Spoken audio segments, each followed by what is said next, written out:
First unit का नाम है आपका इलेक्ट्रोस्टैटिक। इलेक्ट्रो का मतलब क्या होता है? इलेक्ट्रो का मतलब होता है चार्ज। क्या होता है? चार्ज। स्टैटिक का मतलब क्या होता है? At rest.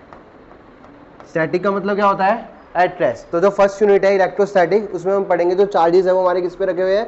रेस्ट में रखे हुए हैं। चार्जेस किस में रखे हुए हैं? रेस्ट में। उसको हम क्या बोलते हैं? इलेक्ट्रोस्टैटिक। क्या बोलते हैं? इलेक्ट्रोस्टैटिक। तो फर्स्ट यूनिट में आपके दो चैप्टर है, फर्स्ट एंड सेकंड। फर्स्ट जो चैप्टर है उसका नाम है electric charges and field.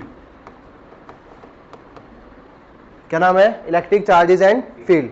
Second chapter का नाम है electrostatic potential and capacitance. Electrostatic potential and capacitance. तो फर्स्ट यूनिट में हमारे को दो चार्जेस पढ़ने हैं, दो चैप्टर पढ़ने हैं। First one is electric charge and field, second one is electrostatic potential and capacitance. इन दोनों चैप्टर के अंदर एक चीज कॉमन रहेगी, क्या? कि जो हमारे जो चार्ज रखा रहेगा वो किस पे रखा रहेगा? रेस्ट पे रखा रहेगा। चार्ज किस पे रखा रहेगा? रेस्ट पे। रेस्ट का मतलब क्या होता है? रेस्ट का मतलब होता है अकॉर्डिंग टू किसी रेफरेंस पॉइंट के। जैसे हम कोऑर्डिनेट ज्योमेट्री की बात करें तो हम रेफरेंस पॉइंट किसको लेते हैं? ओरिजिन को। किसको लेते हैं? तो ओरिजिन के रिस्पेक्ट पे अगर वो 2,3 पे रखा हुआ है, फॉर एग्जांपल XY प्लेन की मैं बात कर रहा हूँ, तो हमेशा कौन से कहाँ पे रखा हुआ है? 2,3 पे। तो उसको हम क्या बोलेंगे? रेस्ट बोलेंगे। क्या बोलेंगे? रेस्ट। अगर वो 2,3 कोऑर्डिनेट चेंज हो जाते हैं, मतलब ऑब्जेक्ट ने क्या किया है या चार्ज ने क्या किया है? मोशन किया है। चार्ज ने क्या किया है? मोशन। तो फर्स्ट एंड सेकंड चैप्टर में जो हम चार्जेस की बात करेंगे, हमारे चार्जेस किस पे रखे होंगे?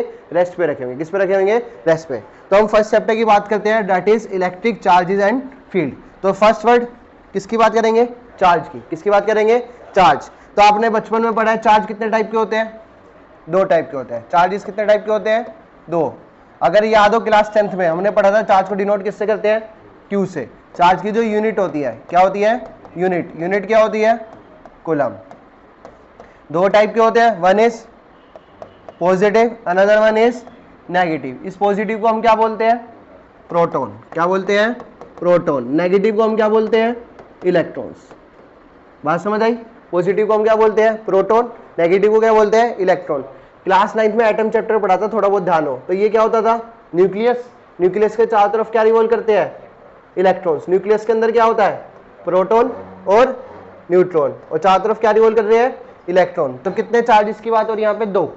यहाँ पे टोटल टर्म कितनी बात हुई? तीन टर्म्स की बात हुई है। पहली किसकी? इलेक्ट्रॉन की। दूसरी किसकी? प्रोटॉन की। तीसरी किसकी? न्यूट्रॉन की। तो जो हमारा इलेक्ट्रॉन होता है वो कैसे चार्ज होता है? नेगेटिव। प्रोटॉन कैसे चार्ज होता है? पॉजिटिव। प्रोटॉन कैसे चार्ज होता है? पॉजिटिव। एंड जो ये न्यूट्रॉन होता है, न्यूट्रॉन होते हैं हमारे चार्जलेस। क्या होते हैं? चार्जलेस। इन पे कोई भी चार्ज नहीं होता। तो हमारे पास तीन चीजें हैं, एक इलेक्ट्रॉन, दूसरा प्रोटॉन और तीसरा न्यूट्रॉन। बात समझ आई? एक हो गया इलेक्ट्रॉन, दूसरा हो गया प्रोटॉन, तीसरा हो गया न्यूट्रॉन।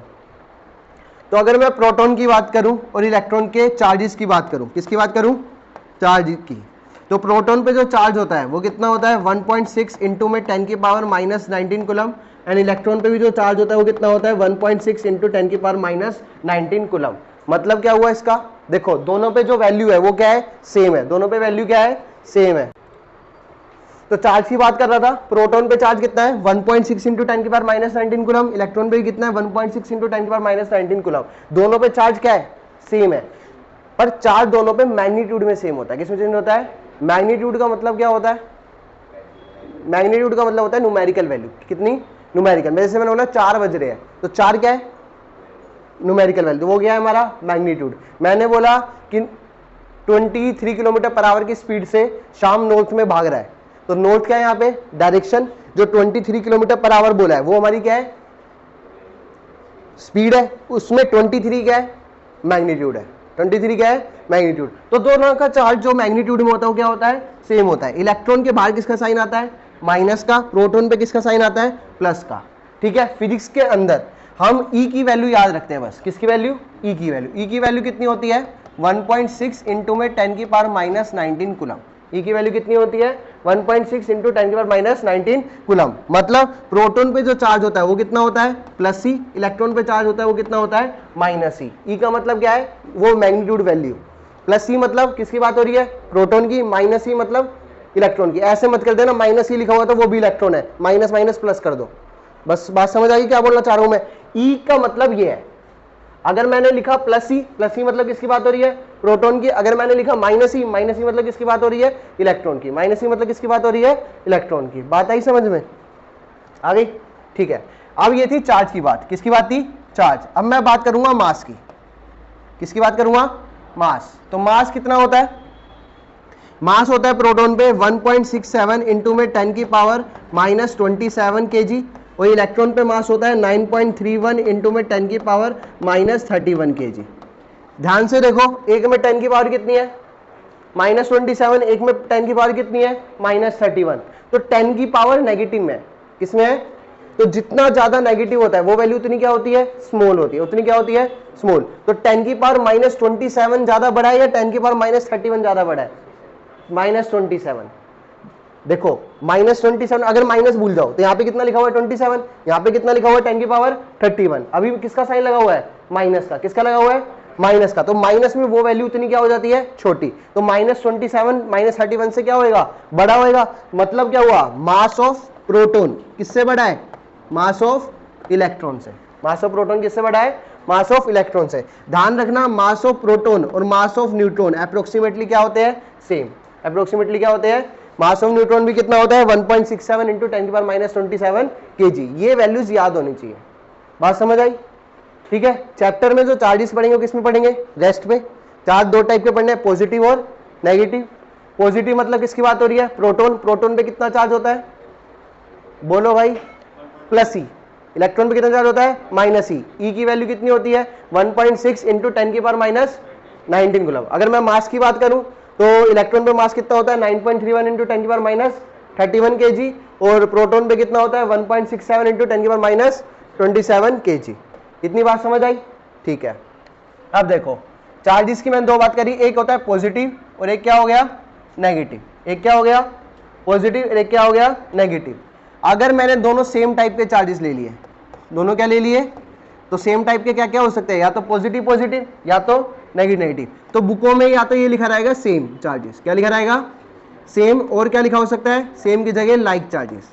सेम की जगह क्या लिखा हो सकता है, लाइक चार्जेस, ठीक है।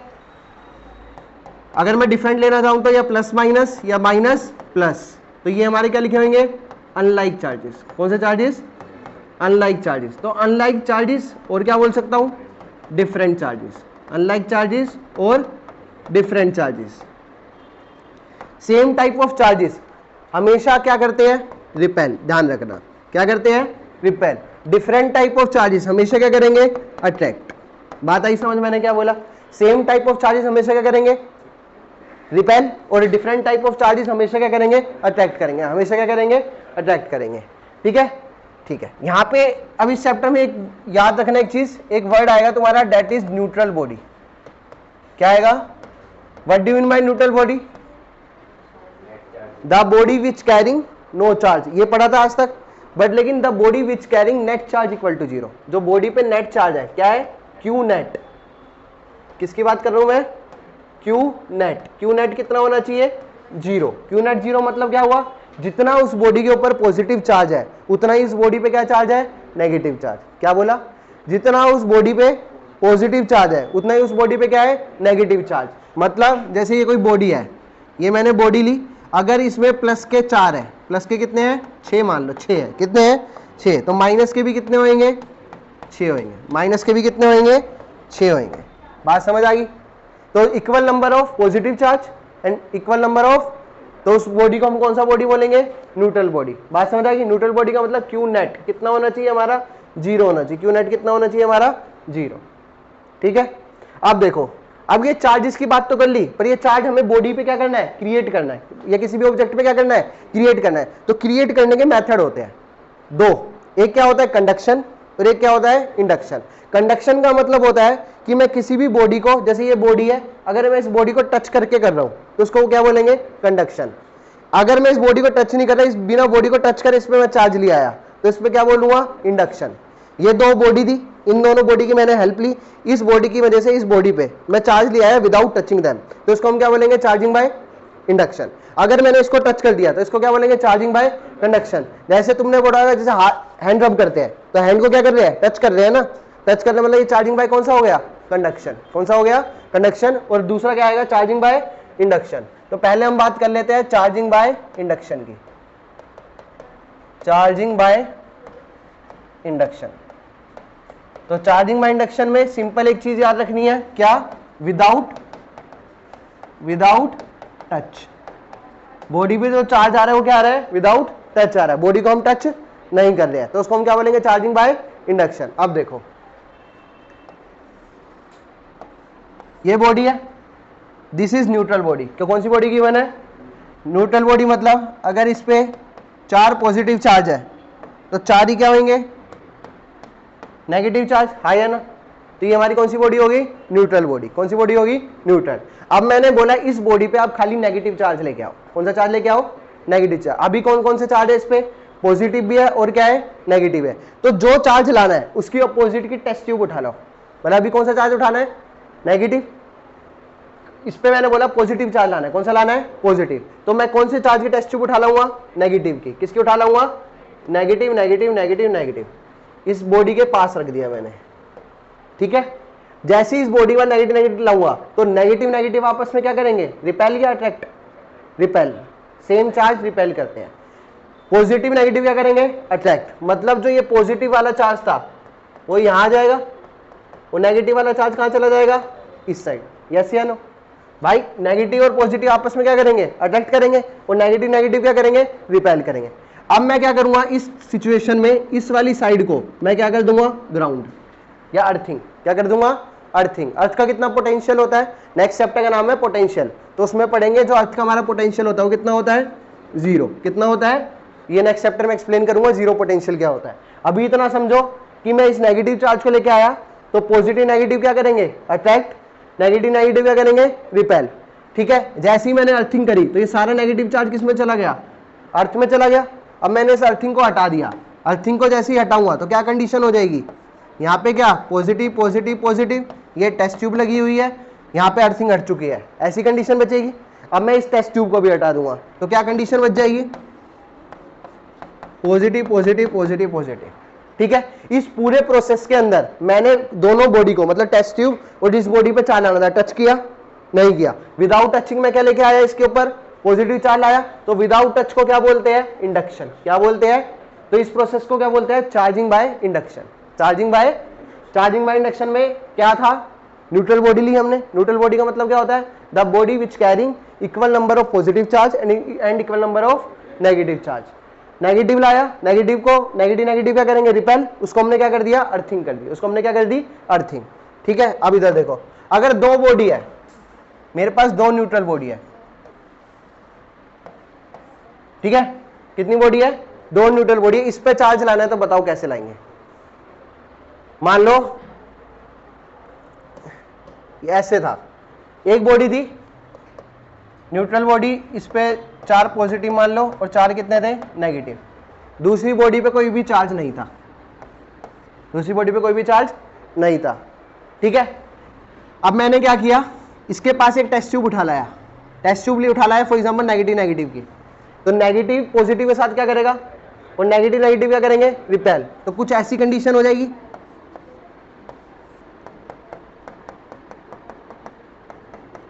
हाई है ना। अब मैंने इस दूसरी वाली बॉडी को इसके साथ क्या कर दिया? टच कर दिया। जैसे ही टच करूंगा ये नेगेटिव सारा चार्ज किस बॉडी में चला जाएगा? इस वाली बॉडी में चला जाएगा, क्योंकि आउटर जितनी दूर भागेगा, रिपेल कर रहा है तो जितनी दूर भागेगा उतनी दूर तक जाएगा, जहां तक वो जा सकता है। तो यहाँ पे सारा नेगेटिव चार्ज आ गया, ठीक है। मैंने इस बॉडी को भी हटा दूंगा और इन दोनों बॉडी को क्या कर दूंगा? सेपरेट। तो इस पे क्या चार्ज आ गया? Positive positive positive. इस पे चार्ज क्या आ गया? नेगेटिव नेगेटिव नेगेटिव, ठीक है। अगर दोनों पे चार्ज होता, दोनों ही न्यूट्रल बॉडी होती, तो दोनों पहली टच में रखी हुई है, तो दोनों का पॉजिटिव चार्ज कहां पहुंच जाता? पहली बॉडी में पहुंच जाता, और दोनों का नेगेटिव चार्ज किस में आ जाता? सेकंड बॉडी में। समझ आ रहा है मैं क्या बोल रहा हूं? मैं ये बोल रहा हूं अभी मैंने जो यहाँ पे बॉडी ली थी, एक कौन सी बॉडी ली थी? न्यूट्रल, और एक क्या थी? Uncharged body. अगर दोनों न्यूट्रल बॉडी होती, मतलब इसमें भी पॉजिटिव और नेगेटिव चार्ज होता, आया ना। अगर ये दोनों न्यूट्रल बॉडी होती तो इसमें भी पॉजिटिव नेगेटिव चार्ज होता। दोनों को मैंने क्या किया? ज्वाइन किया। जैसे ही मैं नेगेटिव चार्ज की टेस्ट ट्यूब लाया तो नेगेटिव पॉजिटिव को क्या कर लेगा? अट्रैक्ट, और नेगेटिव नेगेटिव को क्या कर देगा? रिपेल। तो सारा नेगेटिव इस वाली में आ जाएगा और सारा पॉजिटिव इस वाली में आ जाएगा। बात समझ आई? इसका नेगेटिव कितना रिपेल करेगा? किसका नेगेटिव? इस वाली न्यूट्रल बॉडी का, जो सेकंड वाली। कुछ चार्ज नहीं है ना, अनचार्ज है ये। बॉडी कैसी थी? अनचार्ज थी। बॉडी कैसी थी? अनचार्ज। बात समझ आ गई? नेगेटिव पॉजिटिव क्या हो गया? अट्रैक्ट, नेगेटिव नेगेटिव क्या हो गया? रिपेल। तो इसको हमने क्या बोला? Charging by induction. अगर मैं बात करता हूं चार्जिंग बाय कंडक्शन की, किसकी बात करता हूं? Charging by conduction. Charging by conduction का मतलब क्या होता है? इधर देखो, let's suppose there are two bodies, one is A and another one is B. A पे चार्ज मान लो कितना है? 5 कूलम। बी पे चार्ज कितना मान लिया? ये दोनों बॉडी ने क्या किया? मीटअप किया और दोनों बॉडी क्या हो गई? सेपरेट हो गई। दोनों बॉडी क्या हो गई? ए पे कितना चार्ज था? 5 कूलम। बी पे कितना चार्ज था? 3 कूलम। दोनों ने आपस में मीटअप किया और क्या हो गई? सेपरेट। अब हमें क्या बताना है? ए और बी पे चार्ज बताना है। ए और बी पे क्या बताना है? चार्ज। तो इसमें एक फॉर्मूला ध्यान रखना, charge on one body, charge on one body क्या फॉर्मूला होता है? Total charge divided by number of body. Total charge कितना हो जाएगा? 5 और 3 8 डिवाइडेड बाय टोटल बॉडी कितनी थी? 2। तो 8/2 कितना आ गया? 4 कूलम। तो मतलब ए पे कितना चार्ज आएगा? 4 कूलम। बी पे कितना चार्ज आएगा? 4 कूलम। बात समझ आई? फॉर एग्जाम्पल यहाँ पे 3 बॉडी होती तो तीसरी पे कोई चार्ज नहीं था, तीसरे पे कोई चार्ज नहीं था, तो टोटल चार्ज अभी भी कितना होता? 8, पर नंबर ऑफ बॉडी कितनी हो जाती? 3। तो मतलब सारी बॉडी पे कितना चार्ज आ जाता है? 8/3, 8/3 और 8/3। मतलब जितना भी आपको टोटल चार्ज गिवन है उसको आप क्या कर दोगे? Add divided by number of body. बात समझ आई क्या बोला? तो इसको हम क्या बोलते हैं? Charging by conduction. क्या बोलते हैं? Charging by conduction. ठीक है। इसके बाद आती है हमारी properties, properties of charges. Properties of, first property होती है हमारी एडिटिव प्रॉपर्टी। फर्स्ट प्रॉपर्टी कौन सी होती है?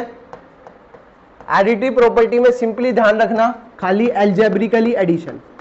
एल्जेब्रिकली एडिशन मतलब क्या हुआ? जैसे ये कोई बॉडी है, इसमें लिखा हुआ है +2 कूलम, -3 कूलम, +5 कूलम। तो जैसे हम मैथ में ऐड और सब्ट्रैक्ट करते हैं, जैसे मेरे पास 10 रुपए थे, मेरे पास 2 रुपए मैंने खर्च कर दिए, कितने बचे मेरे पास? 8 रुपए बचे। ऐसे ही यहाँ पे 5 और 2 कितना है? प्लस प्लस क्या है? तो 5 और 2 कितना हो गया? 7। 7 में से 3 गए 4। तो बॉडी पे चार्ज कितना हो गया? +4 कूलम। बॉडी पे चार्ज कितना हो गया? अब ये आंसर 0 भी आ सकता था, नेगेटिव भी आ सकता है, डिपेंड करेगा बॉडी में चार्ज कैसा कैसा रखा हुआ है। बात समझ आई? मतलब हमें क्या सीखना है? फर्स्ट प्रॉपर्टी में हमें सीखना है एडिटिव प्रॉपर्टी क्या कहती है कि हम सिंपली ऐड और सब्ट्रैक्ट जैसे हम करते हैं वैसे ही करेंगे।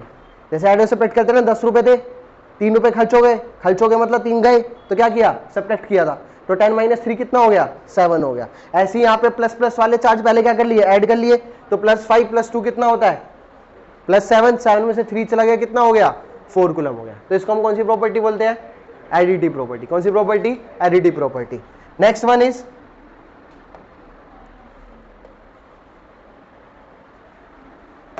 नेक्स्ट होती है सीओसी। नेक्स्ट कौन सी होती है? सीओसी मतलब conservation of charge. What do you mean by conservation of charge? Conservation of charge होता है charge can neither be created nor be destroy but transfer from one body to another. Charge को ना ही हम क्या कर सकते हैं? क्रिएट कर सकते हैं, ना ही हम क्या कर सकते हैं? डिस्ट्रॉय कर सकते हैं, पर बॉडी से, एक बॉडी से दूसरी बॉडी में क्या कर सकते हैं? ट्रांसफर। तो डेफिनेशन के अनुसार क्या पता लगा? डेफिनेशन के अनुसार ये पता लगा, summation of charge is always क्या रहेगा? कांस्टेंट। समेशन ऑफ चार्ज हमेशा क्या रहेगा? कांस्टेंट। उसे हम क्या बोलते हैं? Conservation of charge. पढ़ा है ना ये? कंजर्वेशन ऑफ एनर्जी पढ़ा होगा। Energy can neither be created nor be destroyed. ऐसी कंजर्वेशन ऑफ मास क्या होता है? Mass can neither be created nor be destroyed but transfer from one body to another. देखो अब इधर जैसे ए बॉडी है, ए कौन सी बॉडी है? B body. ए पे मान लो 3 कूलम चार्ज था, बी पे कितना था? -8 कूलम। कितना था? दोनों बॉडी का मीटअप हुआ, दोनों बॉडी क्या हो गई? सेपरेट हो गई। ये ए बॉडी होगी, ये कौन सी बी होगी? बी। ए पे मैंने बोल दिया 8 कूलम चार्ज आ गया। ए पे कितना है? 8 कूलम मैंने दे दिया। अब मैंने तुम्हारे से क्या पूछा? बी पे चार्ज बताओ। किस पे चार्ज बताओ? बी पे चार्ज बताओ। ठीक है। तो अगर मैं इनिशियल स्टेज की बात करूं तो इनिशियल स्टेज पे टोटल चार्ज कितना था? 3 और -8 -5 कूलम। कितना चार्ज था? -5, तो अभी भी चार्ज का सम कितना रहेगा, -5। इसे ही हम क्या बोलते हैं, कंजर्वेशन ऑफ चार्ज, मतलब summation of charge is always constant. अभी सम कितना था, -5 कूलम, ये दोनों 10 टुकड़ों में हो जाए, ये दोनों एक बन जाए, ये दोनों कितने भी टुकड़ों में हो जाए, इनका हमेशा सम कितना आएगा, -5 कूलम। तो मैंने इस पे चार्ज कितना मान लिया, x कितना मान लिया, तो 8 + x किसके इक्वल हो जाएगा, -5 के, तो x किसके इक्वल हो जाएगा, -5 - 8 दैट इज -13 कूलम। x की वैल्यू कितनी आ गई, मतलब b पे जो चार्ज होएगा वो कितना होएगा, -13 कूलम। बात समझ आई मैंने क्या बोला, मैंने ये बोला कि चार्ज का जो समेशन का सम होएगा वो हमेशा क्या रहेगा, कांस्टेंट रहेगा, हमेशा क्या रहेगा, कांस्टेंट। ये ध्यान रखना, ये वाली चीज, चार्ज का जो सम है वो हमेशा क्या रहेगा, कांस्टेंट। इसको हम क्या बोलते हैं, कंजर्वेशन ऑफ चार्ज। बात समझ आ गई, ठीक है, ठीक है। पहली प्रॉपर्टी कौन सी पढ़ी थी, एडिटिव, दूसरी कौन सी पढ़ी है, conservation of charge. Third property क्या है, क्वांटाइजेशन ऑफ चार्ज। क्या है,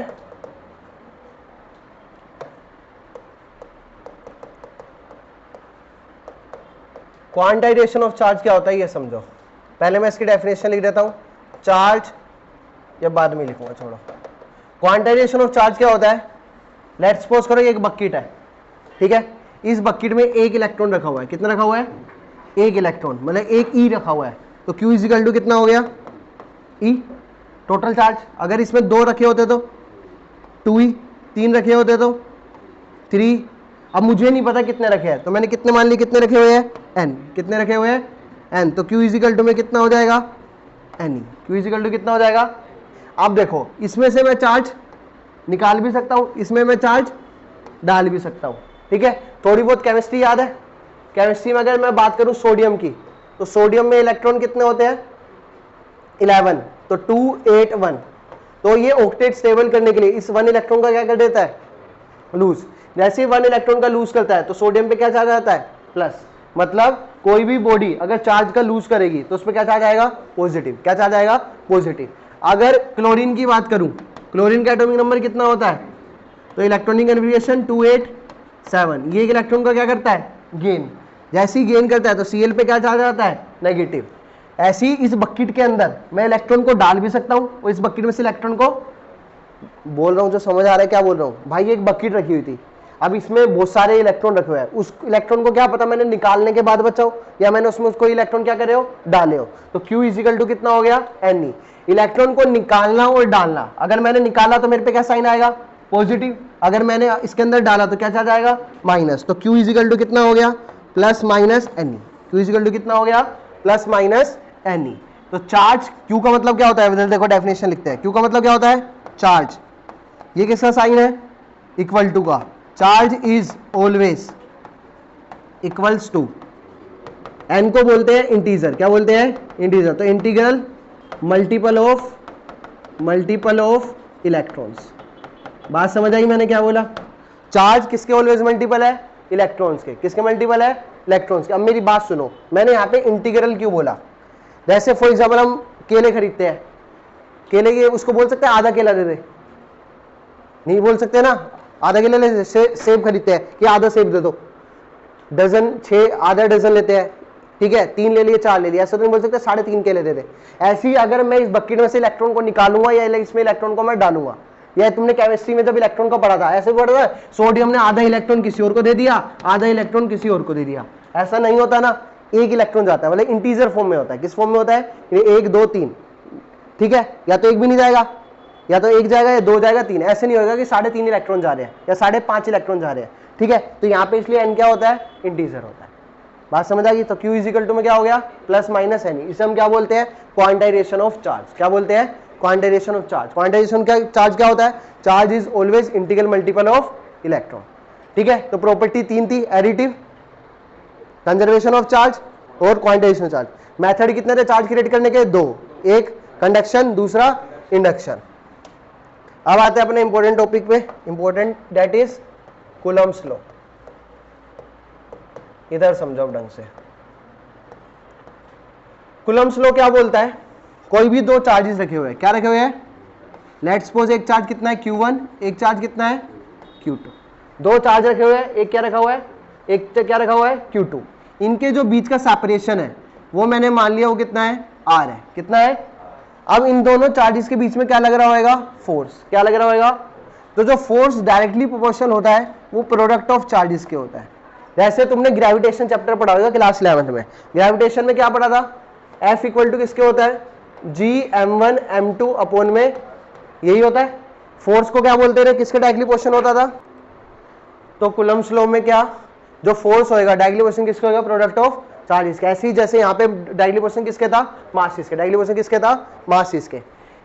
इनके जो डिस्टेंस है उनकी इसके किसके बराबर होता है, स्क्वायर के। Force is in directly proportional to the 1/r² बोल लो, या इनवर्सली प्रोपोर्शनल बोल लो r²। इनवर्सली बोलोगे तो खाली क्या बोलोगे, r²। अगर डायरेक्टली बोलते हो तो 1/r²। अगर मैं इन दोनों को कंबाइन कर दूं, ये हमारी फर्स्ट इक्वेशन, ये हमारी सेकंड, दोनों को कंबाइन करूंगा तो F डायरेक्टली प्रोपोर्शनल किसके आ जाएगा, Q1 Q2 अपॉन में r²। कभी भी डायरेक्टली प्रोपोर्शनल का साइन हटता है तो वहां पे क्या लगता है, कोसेंट। तो F इक्वल टू कितना हो जाएगा, K Q1 Q2 अपॉन में r²। इसे ही हम क्या बोलते हैं, कूलम्ब्स लॉ। यूनिट का नाम क्या था, इलेक्ट्रोस्टैटिक। यूनिट का नाम क्या था, इलेक्ट्रोस्टैटिक। ये रहा ना, यूनिट का नाम क्या था, इलेक्ट्रोस्टैटिक। तो इस फोर्स को क्या बोलते हैं हम, इलेक्ट्रोस्टैटिक फोर्स। कौन सा फोर्स बोलते हैं, इलेक्ट्रोस्टैटिक फोर्स। तो फोर्स का नाम क्या है, कूलम्ब्स फोर्स, और क्या बोल सकते हैं हम, इलेक्ट्रोस्टैटिक फोर्स। कौन सा फोर्स, इलेक्ट्रोस्टैटिक। अब देखो यहाँ पे जो एक कांस्टेंट लगा है, क्या लगा है, कौन सा लॉ था, कूलम्ब्स लॉ। तो इस के को बोलते हैं कूलम्ब्स कांस्टेंट। कौन सा कांस्टेंट, कूलम्ब्स कांस्टेंट। बात समझ आई, ये के क्या होता है हमारा, कूलम्ब्स कांस्टेंट। ये ध्यान रखना, जो ये फॉर्मूला है ये किसके लिए वैलिड है, एयर और वैक्यूम के लिए। एयर और, ये फॉर्मूला किसके लिए वैलिड है, एयर और वैक्यूम के लिए। बात समझ आ गई, ठीक है। अगर इन चार्जेस को उठा के मैंने पानी में डाल दिया, किस में डाल दिया, तो ये फॉर्मूला क्या हो जाएगा, चेंज हो जाएगा। क्या हो जाएगा, अब बात करते हैं इस के की। के को हमने क्या बोला, कूलम्ब्स कांस्टेंट। ये के की वैल्यू क्या होती है, के की वैल्यू होती है 1 अपॉन में 4πε0। क्या बोलते हैं इसको, एप्सिलॉन। एप्सिलॉन क्या बोलते हैं, एप्सिलॉन। सी बनाया, सी के बीच में ऐसे डंडा बना दोगे, ये क्या बन गया हमारा, एप्सिलॉन। नीचे नोट लगा दिया तो ये हमारा क्या हो गया, एप्सिलॉन नोट। क्या हो गया, एप्सिलॉन नोट। तो के की वैल्यू कितनी होती है, 1 अपॉन में 4πε0। और क्या होती है, 9 × 10⁹। क्या होती है, 9 × 10⁻। अभी यूनिट की बात करेंगे तो एफ का फॉर्मूला क्या निकला है, के Q1 Q2 अपॉन में r²। एफ का फॉर्मूला क्या निकला है, के Q1 Q2 अपॉन में, तो के का फॉर्मूला क्या हो जाएगा बताओ, r² डिवाइड में इधर आके किस में होएगा, तो एफ इंटू अपॉन में Q1 × Q2। फोर्स की यूनिट क्या होती है, न्यूटन। डिस्टेंस की यूनिट क्या होती है, मीटर। तो क्या आएगा, मीटर का स्क्वायर। चार्ज की यूनिट क्या होती है, कूलम। तो कूलम इंटू कूलम क्या आ गया, कूलम का स्क्वायर। तो यहाँ पे यूनिट क्या लिख दूंगा, न्यूटन मीटर स्क्वायर पर कूलम स्क्वायर। बात समझ आई, ठीक है। के इक्वल टू क्या था, 1 अपॉन में 4πε0। अब ये एप्सिलॉन क्या होता है, व्हाट इज एप्सिलॉन? एप्सिलॉन होता है परमिटिविटी ऑफ फ्री स्पेस।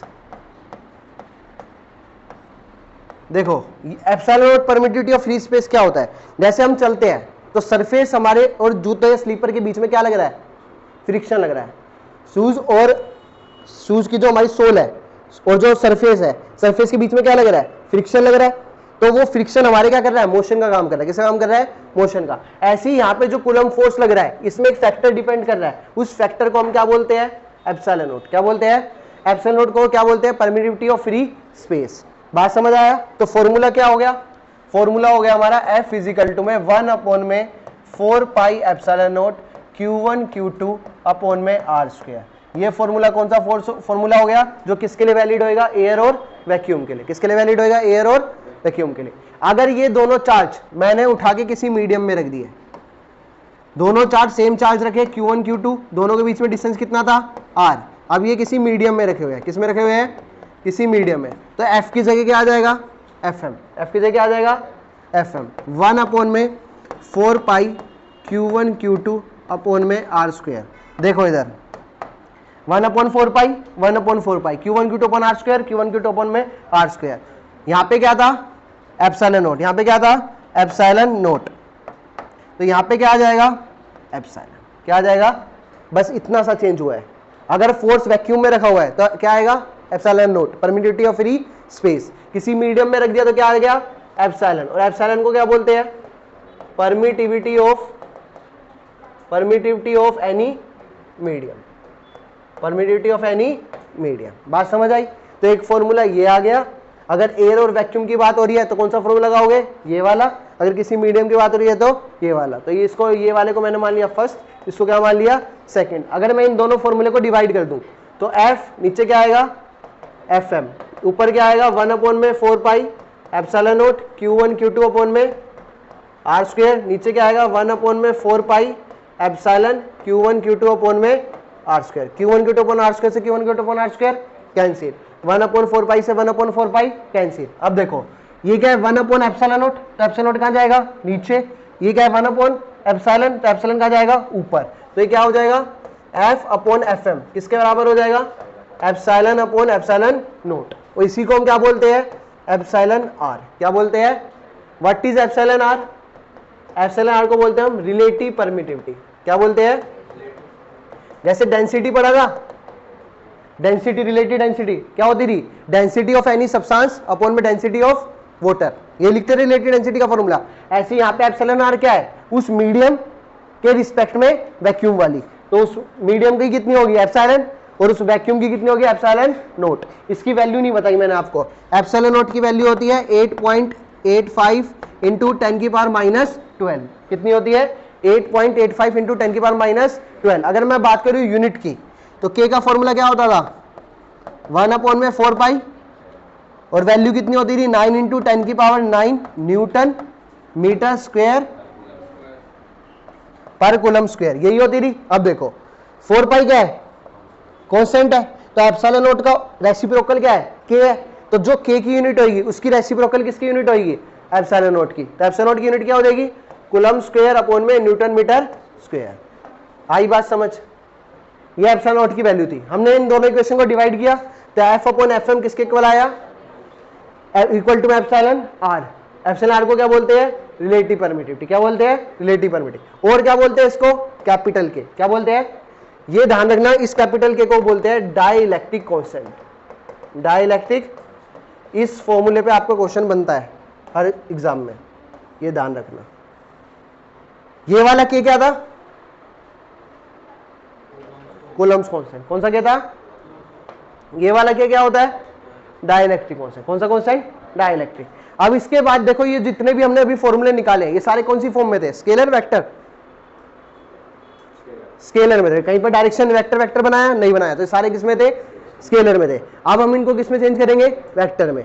तो किसी भी स्केलर क्वांटिटी को अगर वेक्टर क्वांटिटी में चेंज करना होता है तो हम मल्टीप्लाई करते हैं यूनिट वेक्टर से। किससे मल्टीप्लाई करते हैं, यूनिट वेक्टर से। फिर उसके बाद हम पढ़ेंगे प्रिंसिपल ऑफ सुपरपोजिशन। अभी तो हमने कितने चार्ज रखे थे, 2।